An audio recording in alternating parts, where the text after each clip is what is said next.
I don't recall that Mom ever made a pumpkin pie. It's always sweet potato pies.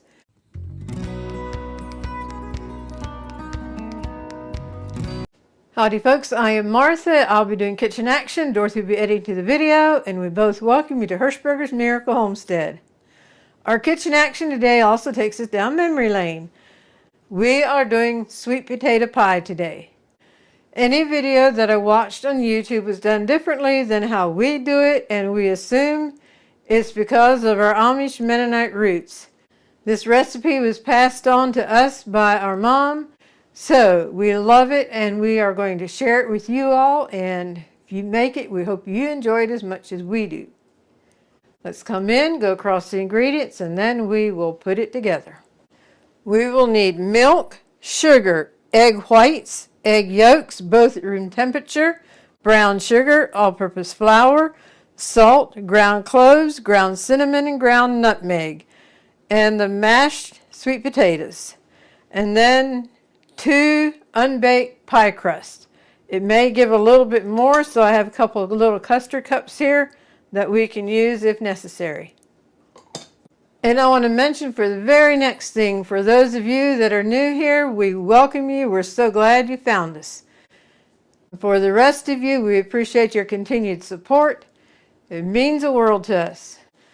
I will be using the whip attachment, and I'm going to do the egg whites first, and then I can go straight into the rest of it without washing the beater. But I can't do the rest, I can't do the main part and then go to the egg whites without washing it. So that saves a step. So these are the egg whites.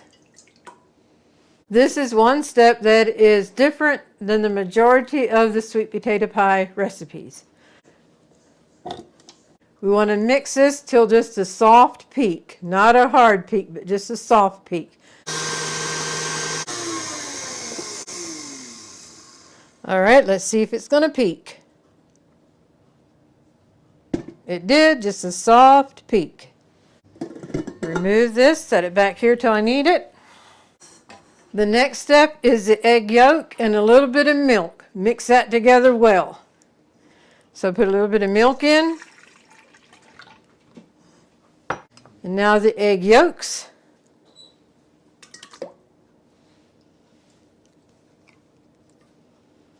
And we'll put this on a slow speed. Start it so it's not splashing out.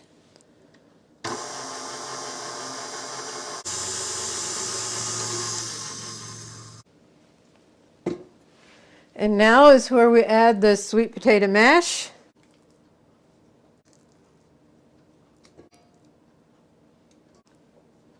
I'm going to mix this just a little bit, then we'll add the rest of the milk. All right, I'm going to pour the milk in.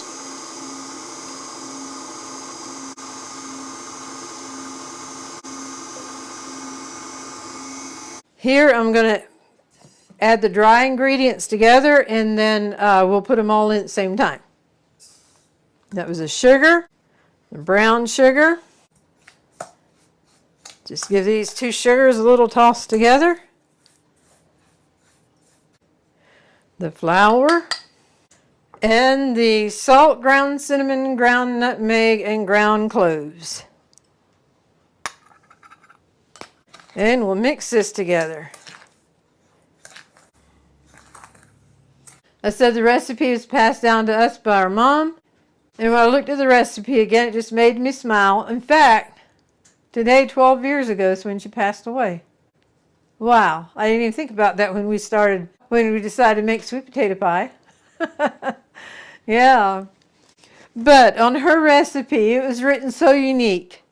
The brown sugar, we had 1/3 cup, but her recipe is 5 heaping tablespoons of brown sugar. And some recipes before she got to the point that she wasn't able to work in the kitchen anymore is recipes she always made, so I went to her, Mom, we need to know how to make this, so if it's ever up to us to do the baking, we know. And I measured out her heaping tablespoons and came up with the measurement of cups. And like the sweet potatoes, is 10 heaping tablespoons of sweet potatoes. So 10 heaping tablespoons came up to 1.5 cup. But what tickled me then, no one except Dorothy Mom and I would know what this means. 6 teacups of milk. This cup right here is what we kept in our sugar bin, so whenever we made tea, we'd go to this, and this was what we measured our sugar out for our tea. It's just shy of a cup measurement. So we did the 6 teacups of milk and came up with 4.5 cups. So that was interesting just to see the unique recipe here. Okay. Give this a little mix together again.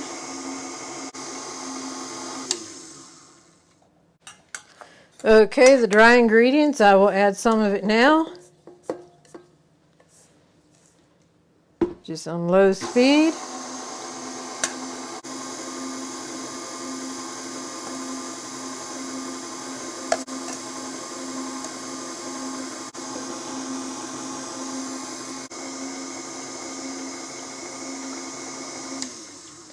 Alrighty, we're done with the mixer.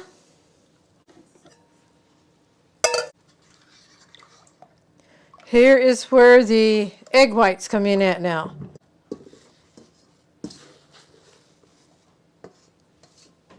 And so this you want to fold in by hand or just gently whisk it in.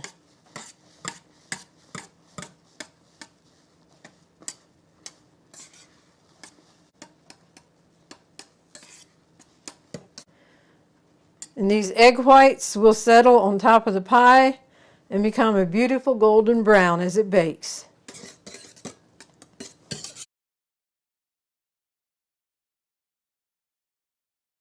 Now I added my own step to it by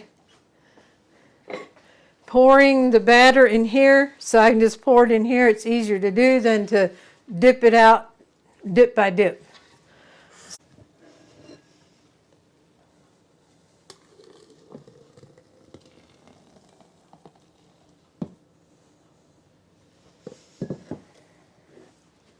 And I will start filling it here and then finish it after it's in the oven. Most times I fill them over there by the oven, but I thought I can wing it here. Okay, let me get this in the pitcher so it's ready to go.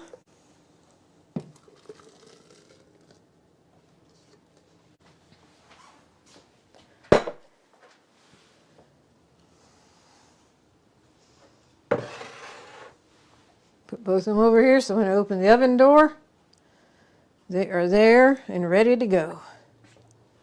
And you want to bake it on a low shelf.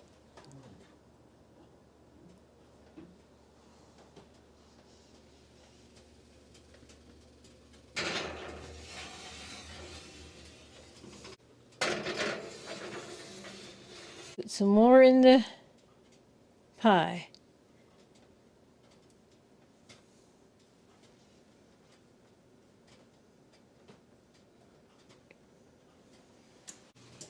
And then push it to the back, at least for our oven. On her recipe it says it makes 2 large and 1 small. So that's why I had the little custard cups here, so I was expecting to be left over. And by the way, the pie crusts were made and in the freezer from the pie crust video that we did a couple weeks ago. And we can leave a link for it. The oven was preheated to 375. It bakes for 10 minutes and then turn it down to 350 for another 30 minutes. And then start checking it. You want the top of the pie to be that nice golden brown. So each oven is different. Just start checking it and yeah. All right. I'm just going to fill some of these little custard cups here. I really don't know how many it'll take. I have 4 of them here. And it looks like 3 of them will do it. And I'm just going to put this in front of the oven. It may not get a golden brown, but it's a custard cup for us to eat, enjoy. So I'm just going to stick it in the very front. I think there's room. It's in there. Now it is cleanup time. And while the pies are baking, we will share with you how we made the mashed sweet potatoes.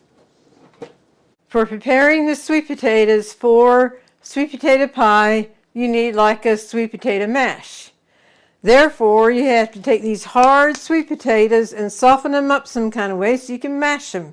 And there's several different ways that you can do that. You can peel them and then put them in a kettle with water on the stovetop and then cook them until they're soft, drain the water off, and mash them.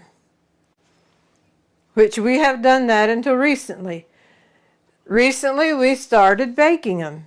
We've had baked sweet potatoes for years, just like you would do a regular white baked potato. And we'd always individually wrap them.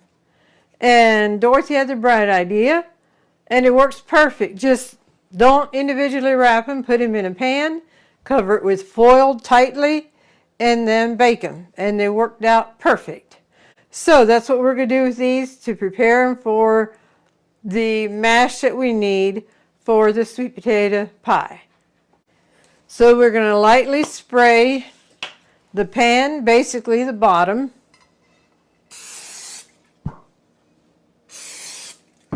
When I sprayed the pans, I nearly always think of one of my nieces. She lived out of state. She had set up housekeeping for the first time as a single young person. And we went to visit her. And I don't remember what she was making, but she had to spray a pan. And she just mentioned, always go to the kitchen sink when you spray. So if it's a overflow of spray, it goes in the sink and not on the countertop or whatever. So I often do that, but since I was just doing the bottom, I did it here. But all right, back to the sweet potatoes. We are just going to start putting them in here. We have a couple big ones that we will... Here's a bigger one. We'll put it in the separate pan. Now it's to cover them with foil. We use a heavy-duty Reynolds foil.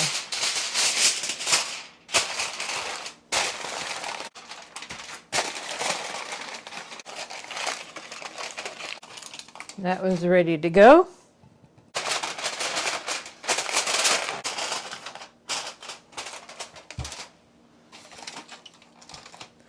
The oven is preheated to 350. I'm going to start checking them in 2 hours. The smaller ones may be done then. The bigger ones may take a little bit longer. In the oven it goes. Something is in the oven ready to come out, and that something is sweet potatoes. Pan number 1 and pan number 2. Number 1 we had checked already, and they are done. Yes, you have to be careful. It is hot, plus steam coming out. So here is pan number 1. For now, we did not check these yet, but I'm going to do that now. There we go. Oh yes, a nice soft stick. So they are both ready to go. We're going to let these cool for a few minutes, and that'll give me time to grab a bite for lunch. My lunch today takes me back to memories of growing up on a dairy farm, fresh milk in the bulk tank, graham crackers and milk.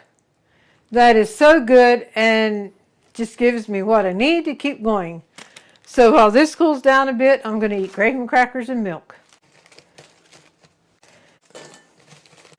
I used to put my milk in a cup and then dip my graham cracker in the milk. That leaves a little bit of crunch to it yet, but this here works great. Just break it up in there. And let me get my milk. And so we'll pour milk over it. And that right there is a yummy lunch. Okie dokie, those sweet potatoes have cooled that we can easily handle them, and I will peel them and put them in the bowl, and then we will beat them up. Dorothy discovered this is the easy way to do it. Recycle the same foil that we had it covered with, and you can easy peel them right down onto the foil.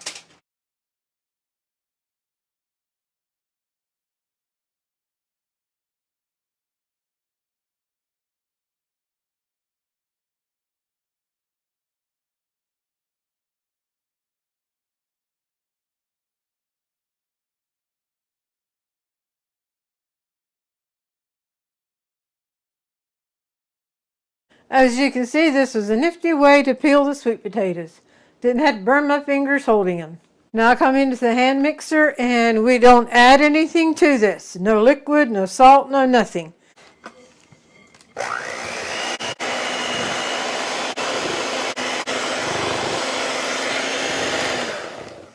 Alrighty, that is what we are looking for. A nice, thick sweet potato mash. Beautiful.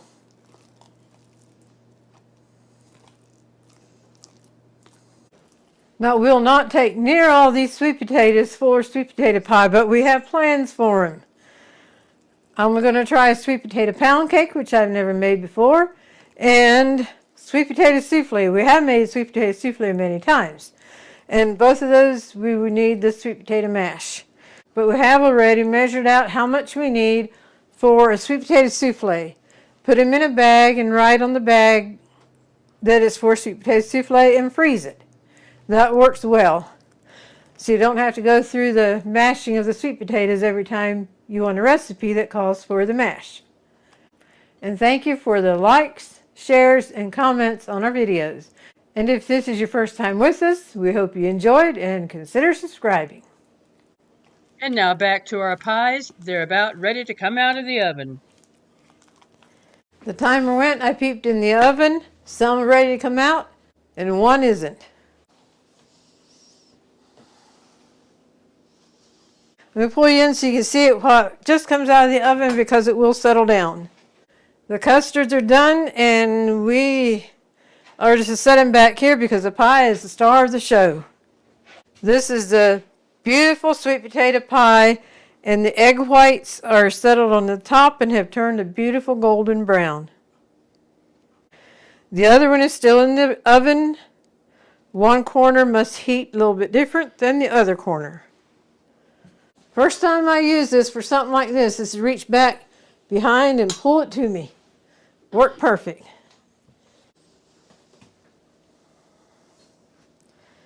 Another one, a beautiful golden brown. I don't know if it shows up on camera, but this is the first one out. This one just came out, but the few minutes that this was out ahead of this, look how it settled down already. So that's why I pulled you in earlier, so you can see it first coming out of the oven. Alrighty folks, they are do not disturb right now where they're hot. When they're cooled down to room temperature, we'll put them in the refrigerator and get them refrigerator cold before we cut them. We have a pie here, a sweet potato pie, that is ready to be cut into and serve the purpose why it was made, and that is for us to enjoy. I don't recall that Mom ever made a pumpkin pie. It's always sweet potato pies. And for that reason, I think it's why I prefer a sweet potato pie over a pumpkin pie. We mentioned quite a bit about Mom, and we thought we'd throw in a picture of Mom. And this one, she's in the kitchen. I don't remember what she was making, but it was obviously something with flour, because there's an accident and she has flour all over her. And that is a picture that I just love of her. So we will insert that picture. Well, I hope you've enjoyed the glimpse of Mom, the picture of Mom. And now we're going to come in and cut the pie. All right, going down in the center.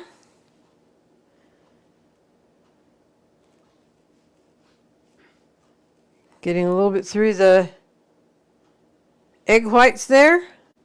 And now come on through.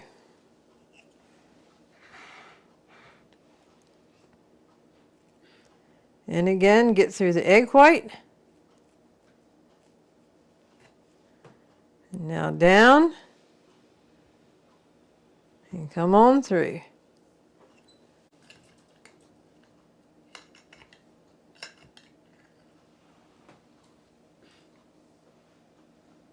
Now I'm going to cut another piece because when you pull it out, it's like 3 layers here, and this layer here kind of went over the main part of the sweet potato, so I'm going to cut another piece so you can get a clear picture of what that looks like.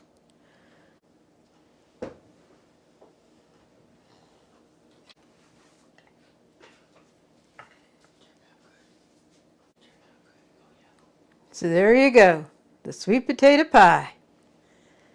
Put it on the plate and we'll take a look at the layers. And there we have the sweet potato pie, and you see it's kind of in layers.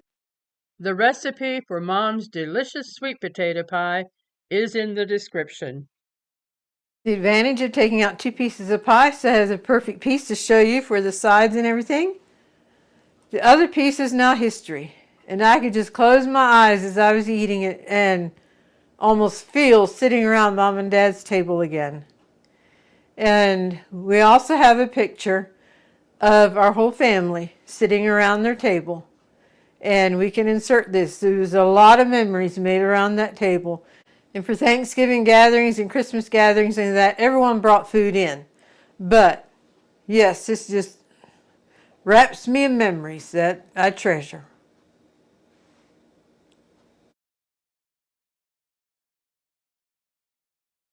And now for the golden thought.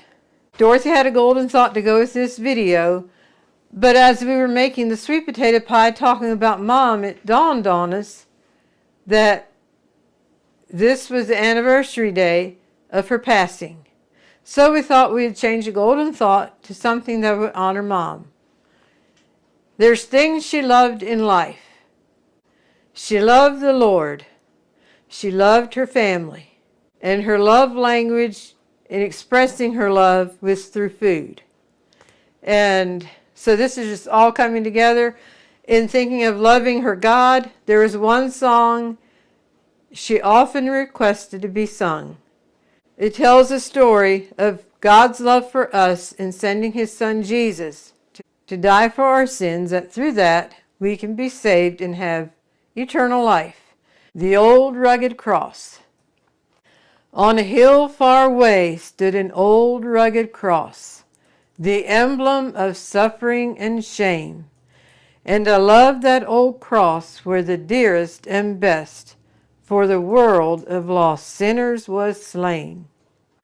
So I'll cherish the old rugged cross till my trophies at last I lay down.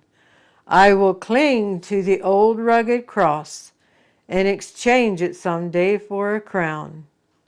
On that old rugged cross, so despised by the world, has a wondrous attraction for me. For the dear Lamb of God left His glory above to bear it to dark Calvary. In the old rugged cross, stained with blood so divine, a wondrous beauty I see. For 'twas on that old cross Jesus suffered and died to pardon and sanctify me. To the old rugged cross I will ever be true, its shame and reproach gladly bear. Then He'll call me some day to my home far away, where His glory forever I'll share. So I'll cherish the old rugged cross till my trophies at last I lay down. I will cling to the old rugged cross and exchange it someday for a crown. The Redeemed Quartet sing this song, and we will leave a link for it. Thanks for joining us. We hope you've been blessed, encouraged, and inspired. And until next time, God bless.